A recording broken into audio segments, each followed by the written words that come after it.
اللهم صل على محمد وآل محمد. اعوذ باللہ من الشیطان الرجیم. بسم اللہ الرحمن الرحیم. الحمد للہ رب العالمین والصلاة والسلام علی اشرف الانبیاء والمرسلین سیدنا و نبینا و مولانا ابی القاسم المصطفیٰ محمد وعلی آلہ الطیبین الطاہرین المعصومین المنتجبین المیامین واللعنۃ الدائمۃ علی اعدائہم اجمعین.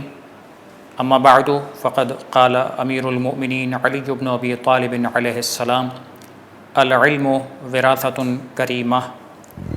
آج کا موضوع گفتگو نہج البلاغہ کے اعتبار سے کچھ تعارفی کلمات اور مولا کائنات کے کلمات سے چند باتیں آپ کی خدمت میں پیش کی جائیں گی.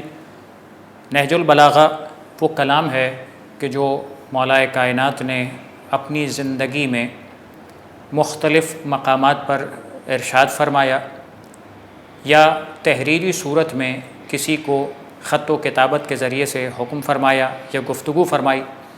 یہ تمام چیزیں ملا کر سید رضی علیہ الرحمہ نے جب کلام کو جمع کرنا شروع کیا تو فصاحت اور بلاغت کے اعتبار سے جتنا کلام ان کی دسترس میں رہا اس دسترس میں آنے والے کلام کو جمع کر کے ایک کتابی شکل دی گئی اور اس کتابی شکل کا نام نہج البلاغہ رکھا گیا، یعنی بلاغت کا راستہ.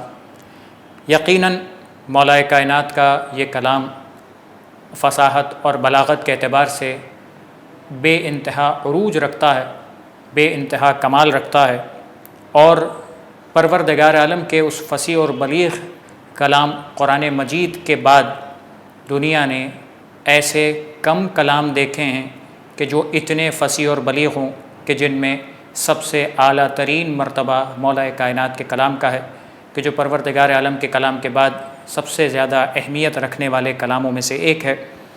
پس مولا کائنات کے اس مجموعہ کلام کو کہ جو نہج البلاغہ کہا گیا، جسے سید رضی نے مرتب کیا، ایسا نہیں ہے کہ نہج البلاغہ میں مولا کائنات کا سارا کلام جمع کر دیا گیا ہو. میں نے پہلے بھی ذکر کیا کہ جتنا دسترس میں تھا وہ جمع کیا گیا.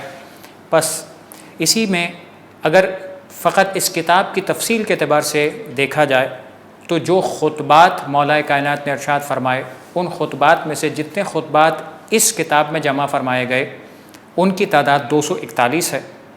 اور اسی طرح سے اس کا دوسرا حصہ جو اس نہج البلاغہ کی کتاب میں جمع فرمایا گیا اور مرتب کیا گیا وہ ان خطب اور رسائل کا ہے، خطوط اور رسائل کا ہے کہ جو مولا کائنات نے مختلف مقامات پر مختلف لوگوں سے خط و کتابت کے ذریعے سے ارشاد فرمائے.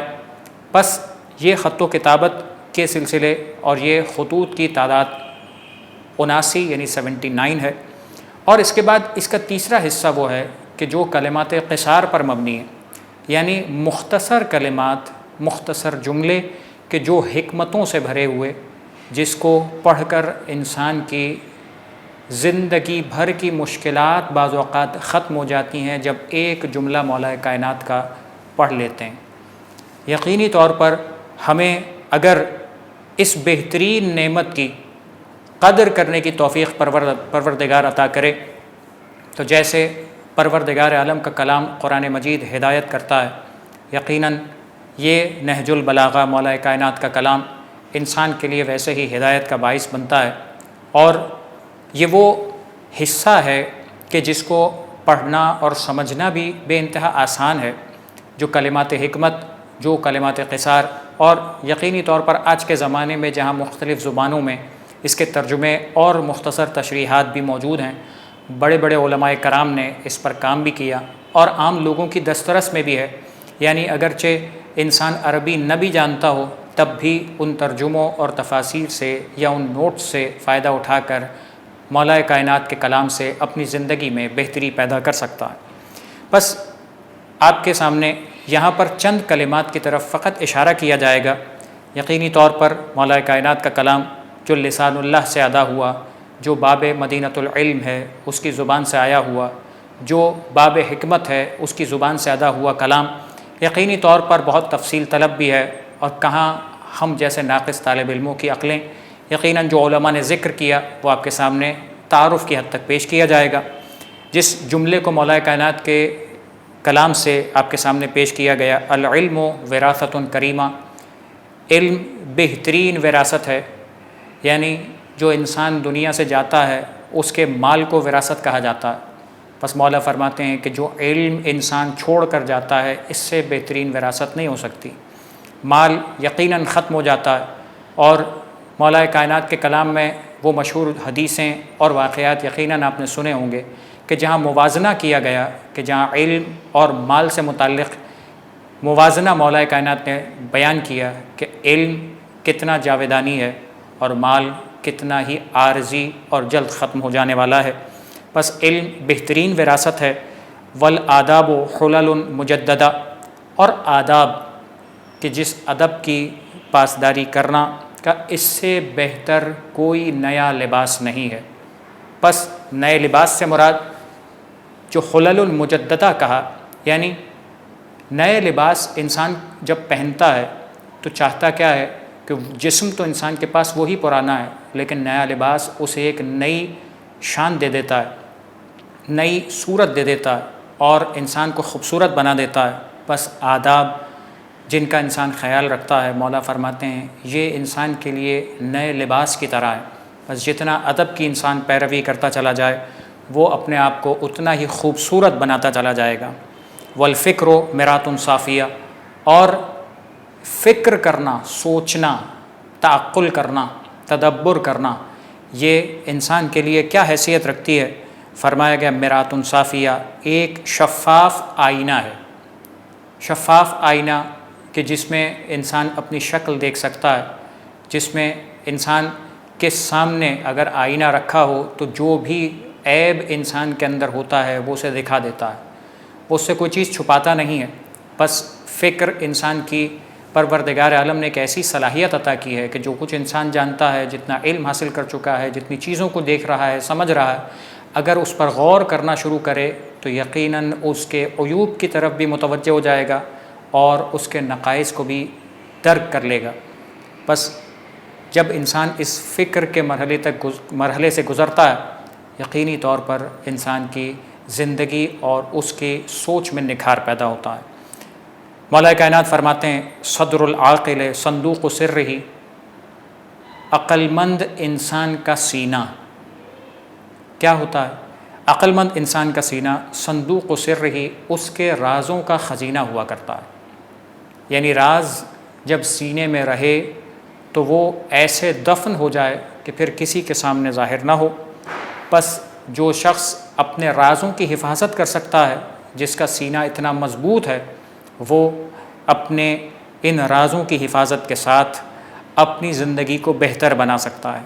اس لیے کہ جب انسان کا راز کسی اور کے حوالے ہو جاتا ہے، خود بعض اوقات وہ راز انسان کے لیے اپنی زندگی میں تکلیف کا باعث بن سکتا ہے۔ والبشاشۃ حبالۃ المودہ، بشاشت جو انسان کے چہرے کی تر و تازگی اور شادابی ہے، جو انسان کے چہرے کا اچھا ہونا ہے۔ یہ چہرے کے اچھے ہونے سے مراد یہ کسی پاؤڈر لگا کر یہ تمام چیزوں سے نہیں، بلکہ خود انسان کی زندگی میں، انسان کے اپنے کردار میں، انسان کی اپنی شخصیت میں ایک ایسی شادابی ہونی چاہیے کہ جو اس کے چہرے سے ظاہر ہو۔ اگر یہ ہو تو یہ حبالہ مودت کہلاتی ہے۔ مودت کہتے ہیں محبت کو، اور اہل بیت کے چاہنے والوں سے زیادہ مودت و محبت کے معنی کون سمجھ سکتا ہے؟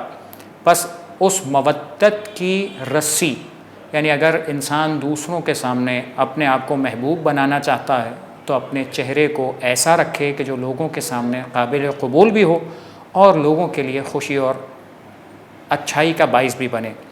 اور اسی جملے کا آخری حصہ والاحتمال قبر العیوب، کہ تحمل کرنا عیوب کو دفن کر دیتا ہے، عیوب کی قبر بنا دیتا ہے۔ بس اس زمانے میں بھی اور انسان کی اپنی فطرت کے اعتبار سے جب بھی وہ انسان کے جو دوسروں کے عیوب کو برداشت کرنا سیکھ لیتا ہے، یقینی طور پر وہ انسان دوسروں کا محبوب بھی بن جاتا ہے اور لوگ اس کی دل سے عزت بھی کرتے ہیں۔ بس تحمل کرنے سے کیا فائدہ ہوگا کہ تحمل کرو گے، برداشت کرو گے تو یہ عیبوں کو دفن کر دے گا، حتیٰ دوسروں کے عیبوں کو بھی۔ اور ممکن ہے کہ انسان کے اپنے عیب بھی چھپ جائیں، کہ جب ایک انسان دوسروں کے سامنے دوسروں کے عیب پر پردہ ڈالنے کی کوشش کرتا ہے، دوسروں کے عیب کو قبول کر لیتا ہے، بس یہ انسان کے لیے اس محبت کا باعث بن سکتا ہے کہ جس کی وجہ سے انسان کی اپنی شخصیت بھی، اپنے نقائص بھی لوگوں کے لیے قابل قبول بن جائیں۔